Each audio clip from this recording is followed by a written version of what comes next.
Welcome back to the Deep Dive. We're your knowledge shortcut, really aiming to cut through all the noise and just give you the essential insights you need. That's the goal. And today, we're doing something maybe a bit different, but incredibly practical. A really fundamental deep dive. Foundational. Yeah. Foundational is the perfect word. We're diving right into the absolute core building blocks of, well, the English language itself. You could think of it like installing the basic operating system for conversation. Exactly. It's like the software your brain needs for immediate, confident communication in everyday situations. Simple stuff, but powerful. Our mission today is crystal clear and super practical. We're going to pull out the 6 most essential phrases you need. The ones for introducing yourself, describing your world, your life, telling simple stories. The absolute must-have. Absolutely. So if you're on that journey to speaking English more fluently, more confidently, think of this session as your kind of express route, your fast track to basic conversational confidence. Getting you speaking from day one. And hey, as you join us today and hopefully start feeling more confident with every phrase we cover, just a quick reminder, if you like what we're doing, please subscribe to the channel, leave a comment below. Yeah, it really helps. It does. That simple click actually helps us reach thousands of other learners, people just like you. It helps get this, essential knowledge out there to everyone who needs it. We've really dug into the source materials here, the foundational stuff. We focused on structures built around just 4 absolutely essential verbs, be, do, have, and the simple past. The big 4. Pretty much. Yeah. These 4 verbs, they're like the structural pillars for, well, almost every basic English sentence you'll likely ever need to make. And this isn't about dusty old grammar rules, is it? Not at all, no. This deep dive is about mastering practical spoken templates, things you can actually use immediately for self-expression without that hesitation. Yes. Hesitation. That's the enemy, isn't it? Yeah. That moment of panic, the blank silence when someone asks you a simple question in English, we want to eliminate that. Complete. So this session is designed to make you feel, well, relaxed, comfortable, and absolutely ready. We're taking those potentially complex grammar ideas and turning them into solid, repeatable chunks of language. Things you can grab and use instantly. Exactly. Deploy them right away. Well, shall we start building that confidence right now? Let's jump into the first key structure, the one for self-description. Let's do it. #tag 2. Main lesson plus shadowing. Okay, now to make sure these phrases don't just, sit in your head, but actually come out of your mouth sounding natural, we're going to use a technique called shadowing. It's very effective. It really is. It's fantastic for building what you might call linguistic muscle memory, and it helps with pronunciation too. Definitely. So here's how it works. It's simple. Our expert here will first say the phrase very slowly. That's your chance to hear every single sound, every syllable, nice and clear. Take your time with that first one. Then there'll be a pause, about 2 seconds. During that pause, you need to repeat the phrase out loud. Say it. Yeah, out loud is key. Don't just think it. Then he'll say the phrase again, but this time at a more natural conversational pace, like how people actually talk. Right. Followed by another 2-second pause for you to shadow that natural speed. So, slow, then natural, with pauses for you to speak. Crucially, you must speak out loud. Promise us you'll do it. Exactly. This isn't about passive listening. It's active speaking practice. We're focusing on 6 absolutely essential phrases built around those 4 core verbs. Be, do, have, and past. And repetition, repetition, repetition. That's the key that unlocks fluency, right? It truly is. Ready for the first one? Ready. Let's kick things off with the verb be, the absolute foundation of identity, describing who you are, your state. So imagine you're meeting someone new, maybe at a networking event or just in a cafe. They want to get a sense of you, what you're generally like, what excites you. Right. What are your passions, your interests? This is where we use the be verb. When you describe something quite permanent, a general characteristic or sort of fixed fact about yourself, be is your go-to verb. Yeah, the source material gives us a perfect simple example. I am interested in art. Okay, but in everyday chat, people don't usually say I am all the time, do they? It sounds a bit stiff. That's a great point. No, they don't. The contraction is vital here. Contractions. Key for fluency. Absolutely essential. That positive contraction, that's what makes you sound natural, fluent, easy to listen to. If you stick to the full forms like I am, it can sound, well, a bit hesitant, maybe overly formal, and it slows things down. So we need to train that I muscle right away. Let's do it. Let's practice this essential contraction. We'll use the simple structure. I'm interested in plus a noun, or I'm interested in plus a verb ending in ing, like cooking or reading. Got it. Okay, listen carefully first. Slow version. And repeat in the pause. Slow. I'm interested in cooking. Pause twos. Your turn. Say it. Now, natural speed. Repeat again. Natural. I'm interested in cooking. Pause twos. Good. Okay, here's something important. A key insight, maybe. I know a lot of learners get tripped up on the negative form of be.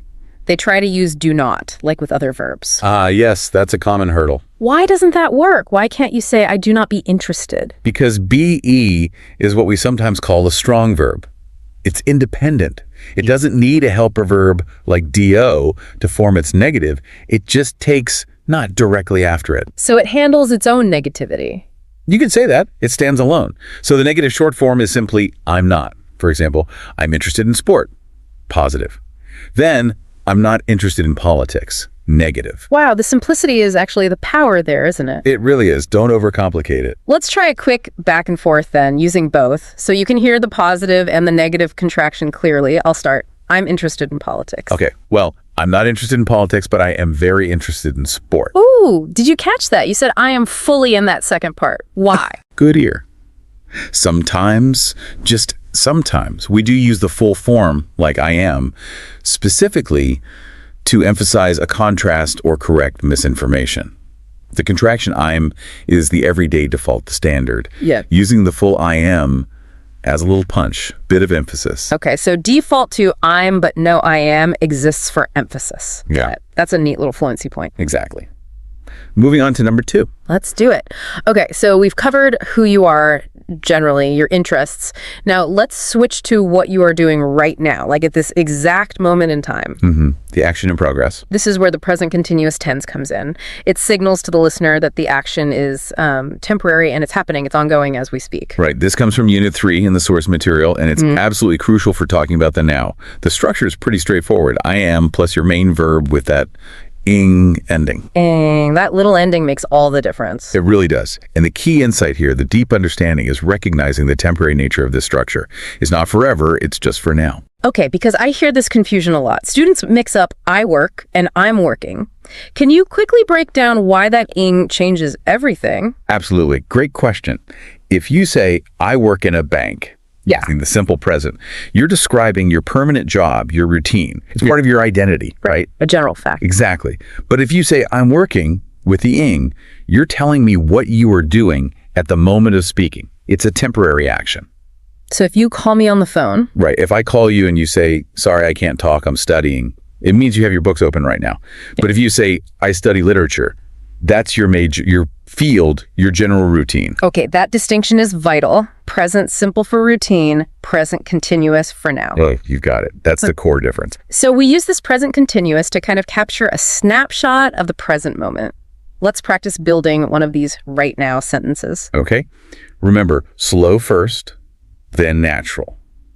And repeat out loud in the pauses. Slow. I am listening to music. Pause twos. Yep. And natural pace. Natural. I'm listening to music. Pause twos. This structure is also really useful for like giving excuses or explaining why you can't do something immediately, isn't it? Definitely. It connects your current activity directly to someone else's request or question. Let's try that. Imagine I'm getting impatient. Please be quiet. Why aren't we leaving yet? What are you doing? Sorry. I'm just watching TV right now. Give me 5 minutes. I'll be ready. Perfect. I see. That phrase, I'm just watching TV, it's a textbook example, using the continuous form to explain a temporary activity that's preventing another action, like leaving. It's all about the now. Precisely. The ongoing present moment. All right, let's shift gears again, completely. We're leaving the strong verb be behind for a moment and moving to the world of regular action verbs with do. Like drink, watch, work, play. We want to talk about routines and habits again, but specifically the things that are not part of your life, the negatives. This is the present simple negative. Okay. Now remember how be made its negative just by adding not? It was very independent. Yeah, I'm not easy. Well, most other verbs aren't like be. They need help. For verbs like drink, watch, work, to make them negative when talking about routines, we need a helper verb, an auxiliary verb, And that helper is? do. Good old do steps in again. So that explains why I can't just say, I drink not coffee. That sounds wrong. It sounds very wrong to a native speaker. It's a classic beginner mistake, but totally understandable. The reason is that the main verb, like drink, needs to stay simple and just carry the meaning of the action. Okay. So the helper verb, do, takes on the burden of carrying the negative word, not. So do plus not. Exactly, which gives us do not, and crucially for sounding natural, the contraction, I don't. I don't. Okay, that's the key takeaway then. For most verbs in the present simple negative, use I don't plus the simple verb form. You've nailed it. Do is the linguistic hero here. Yeah. It carries the not, the main verb, drink, watch, play, can just relax in its simple base form. This rule applies to almost every regular verb when you're talking about habits or general truths. That simplifies things quite a bit, actually. Let's practice that negative contraction, don't. It's so important for that natural spoken rhythm. Okay. Slow version first. Repeat out loud. Slow. I do not watch TV very often. Pause twos. Your turn. And natural speed. Listen for the don't. Natural. I don't watch TV very often. Pause twos. This is perfect for just setting expectations about your routine, isn't it? Like if you're sharing a space or starting a new job. Absolutely. Let's do a quick exchange. Imagine you're asking me about my weekend work habits. Okay. Do you work very hard during the weekends? No, actually, I don't work very hard on weekends. I try to relax. I only really work Monday to Friday. See how smoothly that don't fits in? It just flows, doesn't it? That's the rhythm we want you to get used to. Using don't effortlessly for present simple negatives. Okay, this follows on logically. If we use the helper verb do to say what we don't do, then it makes sense we also use it to ask what other people do. Exactly. This is your absolute key to starting conversations, asking about someone's habits, finding out about their job, their life. It's fundamental. When we ask a question about a routine or a habit in the present simple, we almost always lead with that auxiliary verb, do. And the word order is important here. Right. Crucial. Learners often mix this up. Do comes before the subject, like you, and then the main verb, like go, work, play, stays simple. No S, just the basic infinitive form. So the structure is always do you plus simple verb. Always for these yes-no questions about routine. Yeah. Do you like, do you play, do you work? Got it. Let's practice one of these essential conversation starters. Okay, slow version. Remember to repeat. Slow. Do you usually go to bed late? Pause twos. Repeat now. And natural speed. Listen to the question intonation too, rising slightly at the end. Natural. Do you usually go to bed late? Pause twos. Now, one of the absolute most common, most useful ways we use this structure is asking about someone's job, their profession. Oh, yes. Very important phrase. I sometimes hear people ask, what are you doing? Which we covered means right now. But then sometimes they ask, what do you do? Can we clarify the difference again? It's super important. It really is a brilliant question, and it highlights that vital difference between present simple and present continuous again. Okay. So, as we said, what are you doing uses the continuous and asks about your temporary activity right now. If you're on the sofa, maybe you answer, I'm watching TV. Right. Happening now. Well, what do you do? Yeah. Uses the simple present auxiliary do. It's asking about your regular job, your profession, your main routine in life. It's like asking about an unchanging fact about you. So it's basically a polite, common way to ask, what's your job? Exactly that. It's probably the most common way, actually. Okay, let's practice that quick exchange then. I'll ask you, what do you do?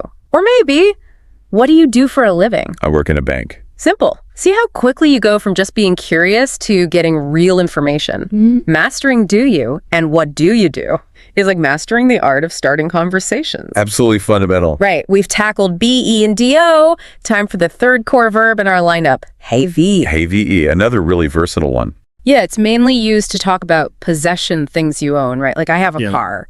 But it's also used very, very often for temporary physical states, things like having a cold or a headache or a problem. That's right. Possession and temporary states. Now, the structure for expressing these things, especially possession, has a couple of common forms. And this is a key insight, especially for learners interacting with different types of English speakers. Okay. How so? Well, you can say, I have a blue car. Perfectly fine, very common, maybe slightly more standard in American English for simple possession. Okay. I have? But there's another very common structure, I have got, often shortened to, I've got a blue car. Now, This have got form is extremely common in British English and actually quite widely used elsewhere too, especially when talking about those temporary situations like illnesses or problems. Ah, so that's the deep dive insight, that regional or stylistic variation. So if I'm chatting with someone from London saying I've got a cold, might sound a bit more natural than I have a cold. It often does, yeah. It's very idiomatic for those situations. For a learner who wants to sound natural in lots of contexts quickly, getting comfortable with that short form I've got, particularly for temporary ailments like colds or headaches, is really valuable. Because people use it all the time. All the time. It sounds quick, confident, fluent. Okay, let's practice that. We'll use a health example and focus on that contraction I've got. Right. Slow version first. Listen for have. Slow. I have a terrible cold. Pause twos. Repeat that. Now, the more common conversational form, especially for something temporary like a cold, listen for I've got. Natural speed. Natural. I've got a terrible cold. Pause twos. Okay. Now, what about negatives and questions? Does this have versus have got thing affect those two? It does. If you use the simple I have structure, you generally need the helper verb do for negatives and questions, just like with watch or play. So, I don't have a car. Do you have a car? Okay, makes sense. Following the do pattern. But if you use the have got structure, it behaves a bit more like the verb be. It doesn't usually use do. For the negative, you just add not directly to have, I haven't got a car. And for the question, you invert have and the subject, have you got a car? Ah, so have got makes its own negatives and questions without do. Generally, yes. It's a choice, both are grammatically correct, but using have you got and I haven't got can sound very quick and efficient for simple status questions like that. Let's practice that question in negative response then. Using the have got structure, I'll ask, have you got a car? No, I haven't got a car. Wow. Okay. So have and have got cover ownership and physical state. That's a huge chunk of everyday conversation right It there. really is. Mastering these forms gives you a lot of communicative power. Okay, final core structure for today. We need to be able to talk about the past, right? Your life story, what happened yesterday, last week, last year, finished events. Exactly. This is the simple past tense, absolutely essential for telling stories, sharing experiences. Its main job is to tell the listener that the actions started and finished at a specific time in the past. Correct. A completed action with a connection to a past time marker, like yesterday, last night, in 2010. Now, this is often where learners start to feel a bit nervous, isn't it? Because of irregular verbs. Yes. The dreaded irregulars, Yeah. like go becoming went, or see turning into saw, eat becomes ate. I can totally relate. I distinctly remember years ago saying something like, I go to the store, and just knowing instantly it was wrong. That little fear of getting the irregular form wrong can be a real barrier. It absolutely is. It's a psychological hurdle for many learners. But here's the massive insight, the thing that really simplifies the past tense once you grasp it. Okay, tell us. While making positive statements does require you to know that past form, like I went, I saw, I played for regular verbs, making negatives and asking questions is actually much easier. Easier how? Because they both rely on one single, simple auxiliary verb for the past tense. Did. So like do helps in the present. Did is the hero of the simple past. When did enters the sentence, either for a negative, did not or didn't, or for a question, did cheat, the main verb instantly snaps back to its simple base form, the infinitive. No way. So all that worry about past forms disappears for negatives and questions. Mostly, yes. The complexity vanishes. Did carries the pastness, so the main verb doesn't have to. So if I want to say I didn't play tennis yesterday, I say I didn't play, not I didn't play. Exactly. I didn't play. The main verb play stays simple. That is hugely simplifying, isn't it? It really is. That's a game changer. So the strategy is focus on learning the common positive past forms, especially the irregulars, but then lean heavily on did for all your negatives and questions. It makes things much more manageable. Okay, great advice. Let's practice a common positive statement first, using an irregular verb like go becoming went. Right. Slow version first. Repeat out loud. Slow. I went to the cinema last night. Pause twos. Your turn. Say went. And natural speed. Natural. I went to the cinema last night. Pause twos. Good. And now let's immediately pair that with a question using our past tense hero, did. And maybe a negative answer too. Did you enjoy the film? Yes, I did. I enjoyed it a lot. Actually, I didn't want to go home afterwards because the story was so interesting. Fantastic. See how enjoy and want stayed in their simple form after did and didn't. That's the magic of DID. It simplifies past tense negatives and questions immensely. Wow. Okay. So those are our 6 core structural templates. With these, you can describe your identity, your current actions, your routines, positive and negative, your possessions or ailments, and finished past events. That's a lot. It covers a huge amount of basic communication. Enough to have a real conversation. Let's see them in action then. Let's put them into a more meaningful context. Okay, now for a bit of fun, but also reinforcement, we're going to bring all 6 of these structural pillars together in a short story, a little narrative we're calling The Unexpected Cafe Encounter. Let's see them work together. Imagine you're just sitting quietly in a cafe, maybe sipping your coffee, and you overhear 2 travelers, let's call them Sarah and Ben, who bump into each other unexpectedly. Okay. Listen closely to their conversation. Try to spot every single one of the 6 phrases or structures we practiced today. The goal here isn't just listening. It's about internalizing how these phrases sound and work in a natural flowing rhythm. And we'll act this out, trying to sound natural. We'll also pause twice during the story for you to do some more shadowing practice on key phrases right in the middle of the dialogue. Perfect. Okay, so Sarah spots Ben, who looks really focused on his tablet at another table. She goes over. Host speaker, as Sarah. Excuse me, Ben, is that you? Wow, I didn't know you were in town. Are you still here from the conference? Expert speaker, as Ben. Oh, hi, Sarah. What a surprise to see you. Yeah, the conference finished, but I stayed an extra day. Actually, I'm working right now, just trying to quickly finish up some notes before I head to the airport. Okay, first, shadowing moment. Repeat Ben's phrase about his current action. Natural speed. Expert speaker, as Ben natural. I'm working right now. Pause 2s. Host speaker, as Sarah. Wow, always busy. You look really focused. So what exactly was the conference about? I mean, are you involved in tech or something? Expert speaker, as Ben. Oh, no, not tech. I'm actually a history teacher back home. But, I am interested in photography as a hobby. My main passion, though, is teaching ancient civilizations. That's what the conference workshop was about. Host speaker, as Sarah. History. That sounds fascinating. You seem to have so much energy. Do you usually get up really early to fit all this work and passion in? I feel like you're always on the go whenever I see you. Expert speaker, as Ben. Yes, I do, actually. My body clock just wakes me up around 6 a.m. most days, unfortunately. But look, even though I teach early classes sometimes, I don't drink coffee, never have, only hot tea for me. I just find coffee way too strong, especially first thing in the morning. Host speaker, as Sarah. No coffee. Wow, okay, expert speaker, as Ben. So what about you, Sarah? How was your weekend? What did you do yesterday? I know you don't work on Mondays. Lucky you. Host speaker. That's right. Monday's my day off. Well, I had a really busy day yesterday, actually. I played tennis yesterday with my sister down at the local club. It was great fun, but quite intense. Okay, second shadowing moment. Repeat Sarah's phrase about her finished past action. Natural speed. Host speaker as Sarah natural. I played tennis yesterday. Pause 2s. Expert speaker as Ben. Oh, tennis. That sounds pretty exhausting, especially if it was intense. Are you feeling okay today after all that running around? Host speaker as Sarah.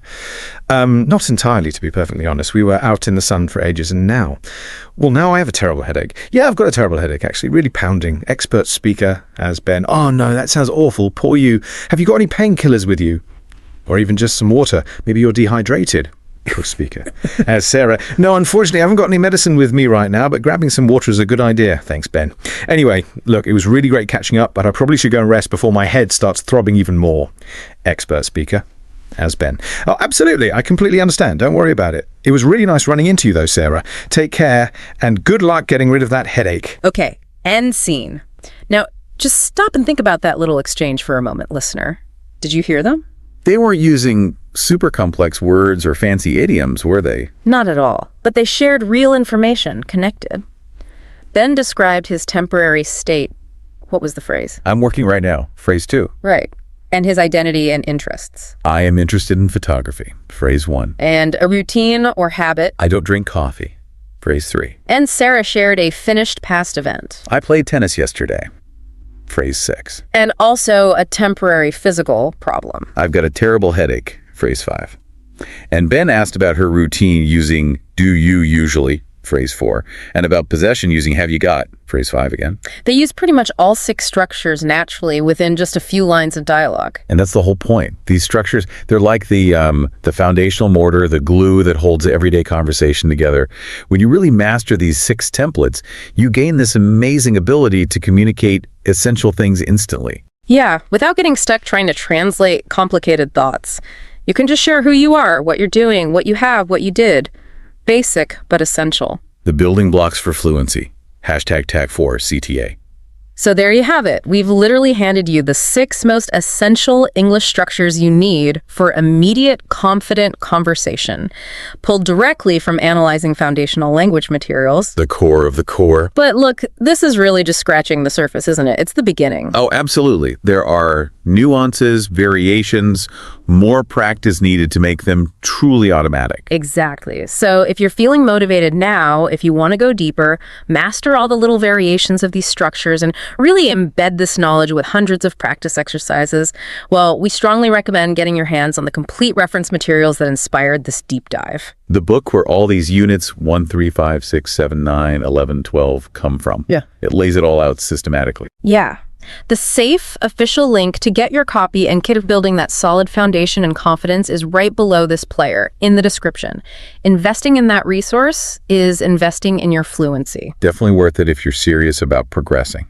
And before we wrap up with a final review, we really want to hear from you. Get involved. Tell us in the comments section below, which one of these 6 phrases are you going to try and use first this week? Yeah, make a plan. Are you going to tell someone new what you're interested in? I'm interested in. Or maybe explain what you're doing right now. I'm working, I'm studying. Perhaps share something you don't usually do. I don't watch. Or ask someone about their routine. Do you usually? Maybe mention if you've got a bit of a cold. I've got a cold. Or tell someone what you did last night. I went to. Let us know. Declaring your intention makes it more likely you'll actually do it. Which phrase will you practice first? Comment below. #5. Sup EPS. Okay, time for one last really powerful review. This is your final chance in this session to really lock these 6 essential phrases into your long-term memory. Cement them in there. Let's make them stick. Please repeat them one last time out loud with our expert. Really focus on matching his natural speed, the rhythm, the contractions. Make it smooth. Okay, listen closely one more time. Focus on the flow. Repeat immediately after me in the pauses. Ready? Number 1, I'm interested in cooking. Pause 2s. Number 2, I'm listening to music. Pause 2s. Number 3, I don't watch TV very often. Pause 2s.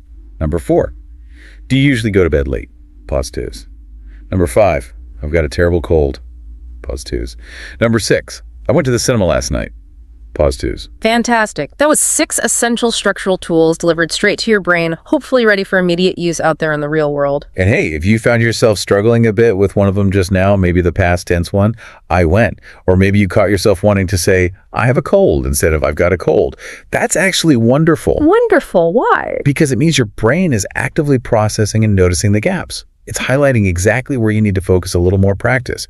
Don't see it as failure, see it as useful feedback. That's a great way to look at it. Go back, listen to that specific phrase again, practice it 5, 10 times until it feels completely smooth, automatic, effortless coming out of your mouth. And please remember this as you continue your English learning journey. The moment you open your mouth and try to speak, you are making progress. It's that simple. Every single time. Don't ever be afraid to make mistakes. Seriously. Mistakes are not failures. They are proof that you are trying, that you're pushing yourself. Every single error helps you learn, helps you refine your understanding and your language skills. They're stepping stones, not roadblocks. Exactly. Every time you repeat a phrase, every time you shadow us, you are building that robust linguistic muscle memory we talked about. You are making real, tangible, measurable progress towards fluency, even if it doesn't always feel like it. So keep practicing these simple core structures. Use them. They truly are the keys that will unlock natural, confident conversations with almost anyone, anywhere in the world. Thank you so much for joining us for this deep dive into the absolute core structures of everyday English. If you found this valuable, if it felt essential for your journey, please do subscribe if you haven't already. And maybe share it. Yes, please share this deep dive with anyone else you know who is working towards speaking English with genuine confidence.